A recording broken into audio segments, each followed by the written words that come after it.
Hello, I'm Dean Packard, and I'm here with a game devlog for this month. For the 50 of my subscribers that are somehow still here, welcome back. It's been a while. The last time I did one of these was 5 years ago, and life has changed a lot. I have 3 kids now, with one on the way. I graduated from college, and I've been working successfully as a software engineer for the last 5 years. I never gave up on the dream of being an indie game developer, but it does look like it, huh? I often think about how in life you spend your entire childhood learning new things and exploring your creativity. When I was a kid, I wanted to make games, and then I wanted to be a professional basketball player, and then become a composer for movies and games. I have notebooks full of little bits of music or levels I made for my favorite games like SSX Tricky or Snowboard Kids.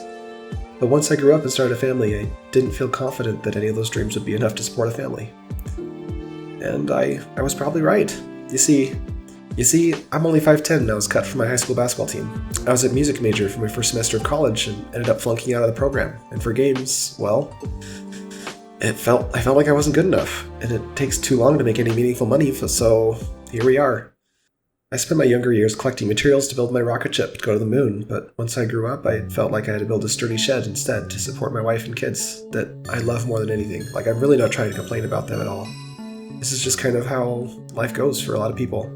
I don't regret the choices I made, but I know I would regret it if I didn't do all that I could to try to make these dreams happen. I was driving home after a hard day of work recently and thinking about my desire to break free and run my own game studio.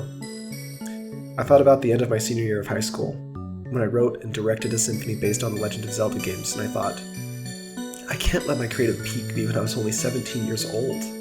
I have so much life ahead of me, and here we are now. I've made several games in the past to various levels of completion, which you've been seeing playing in the background. I've learned a lot from these experiences, and I have a lot of full-time development under my belt now. I've been working on a new project for a couple weeks, and now this time, I'm sticking to it. I'm sticking to it to the end, and I'm going to publish it for the world to see. This new game will be called Caesura. Caesura will be a Metroidvania in the same genre as games like Hollow Knight or Ori and the Blind Forest, and of course, Metroid. It will be unique in many ways, but especially in how the game's flow will be driven by music. Caesura will be about a girl who finds herself in a world filled with despair and nightmares, and she uses magical instruments to find her way through the world to find her sister who has been lost.